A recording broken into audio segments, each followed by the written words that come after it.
Hey YouTube, this is Justin, aka Demonic Sweaters, here with another little music education video or music technology education video. And today's video is going to be about MIDI for the beginner producer, musician who's just getting into all this stuff. Now, I'm sure you've heard the term MIDI plenty of times already. A lot of times when people are first learning about producing music on computers or just working with music in general, MIDI can be a little bit confusing.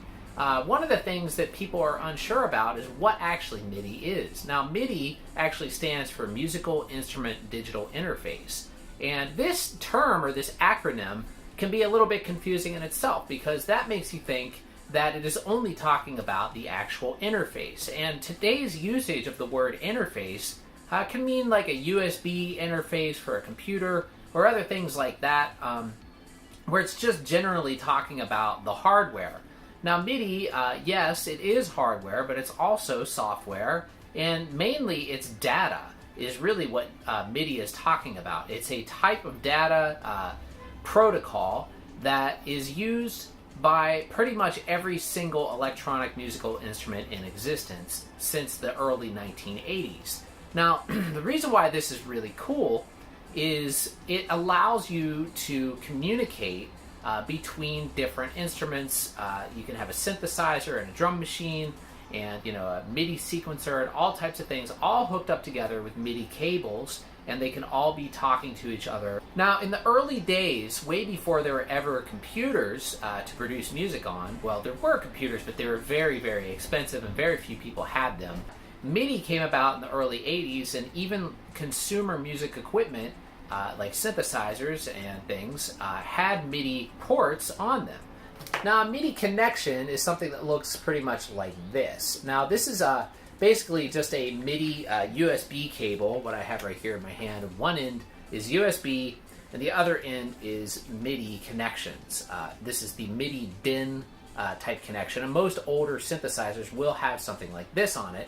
And in the early days, before we were even using computers to sequence music, a lot of times people would use basically external MIDI sequencers, and these were like a piece of hardware, and you can still buy them on eBay and stuff, but they had a lot of times would have like a floppy disk or internal memory in them, and you would program all of your MIDI parts in this external sequencer device, and you would run your MIDI cable out from that to your other devices, and then you could play all of these parts to all of your different MIDI devices. Now, MIDI also has something that's called channels. Now, much like when you're working with a multi-track piece of audio, MIDI channels work in a very similar way.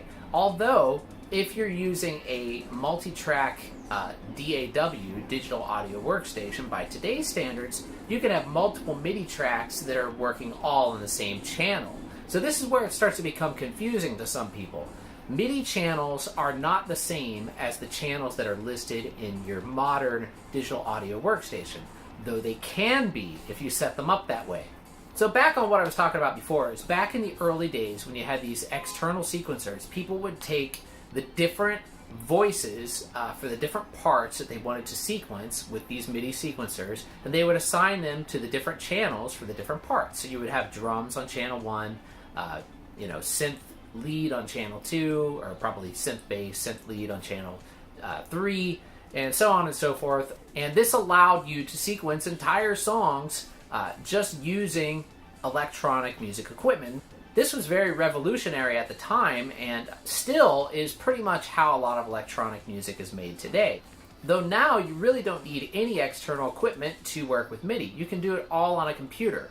A lot of times what they'll have now is a external MIDI keyboard with a USB input that plugs into the computer, which sends MIDI data to that computer, which you can record in a digital audio workstation such as Cubase or Pro Tools or Ableton Live or something like that.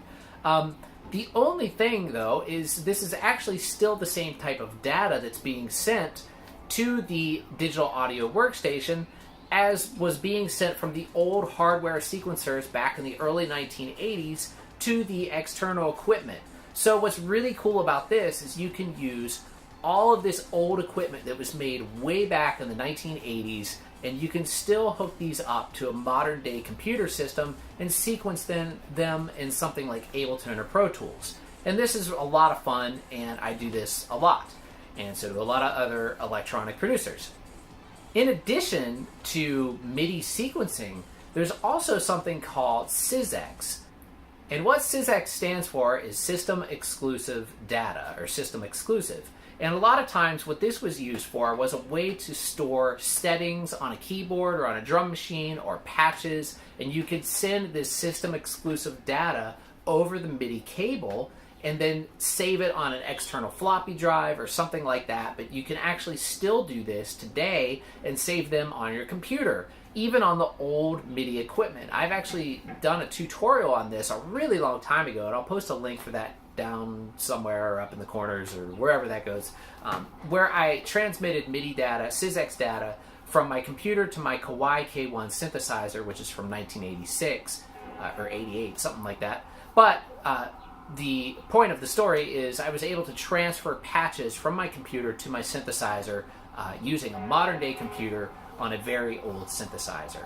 And this is something that you can still do today. And what's really cool about MIDI is since the instruction set or the data hasn't changed over the years, all this stuff is still compatible.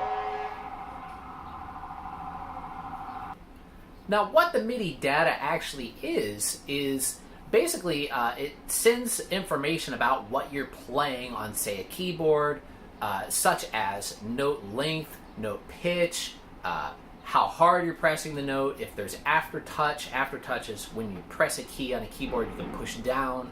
That can be sent, sustain, different effects parameters. They have MIDI control knobs where you can turn a knob on a MIDI synthesizer. All of this stuff is sent through those MIDI cables over this, archaic connection that is still working today, and is just a lot of fun to work with. Now, when people talk about MIDI, they can basically be referring to any of these things. They can be talking about a MIDI cable, they can be talking about a MIDI interface, they can be talking about a MIDI file. A lot of times, inexperienced musicians will call MIDIs, they'll say MIDIs, which actually is not correct. But MIDIs, when they say that, a lot of times they're talking about the file itself. Now, a MIDI file actually holds no audio in it. All it is information that can be interpreted by a program that can read MIDI and then send those MIDI signals to another sound source to produce sound from that MIDI file. For example, if you tried to load a MIDI file into Audacity, which you can do, but you won't really hear anything because Audacity doesn't have MIDI playback capability. Now, in addition to all of this, there's also something called General MIDI. Now, General MIDI was a specification decided upon by the MIDI Association that determined almost like a preset, predetermined set of sounds that go on all the MIDI channels. So that way, if somebody wrote something in General MIDI, no matter what General MIDI device they played it back on, the correct instruments would be assigned to the correct channels. This is commonly used for video games and things of that nature where consistency needs to be used on a file with a very small footprint. So, anyway, hopefully that cleared up any confusion you had about MIDI and what MIDI actually is. And if you like this video, don't forget to subscribe and click like. And, I have a lot of videos on here about music technology and this type of things. I do a lot of demos, as well as make music, and I play drums and a lot of Linux tutorials and all kinds of stuff like this. So, anyway, thanks for watching. And if you want to check out some of my music, you can with the link down below, as well as all of my other links to all of my other stuff. So, anyway, thanks for watching, everybody, and I'll see you real soon.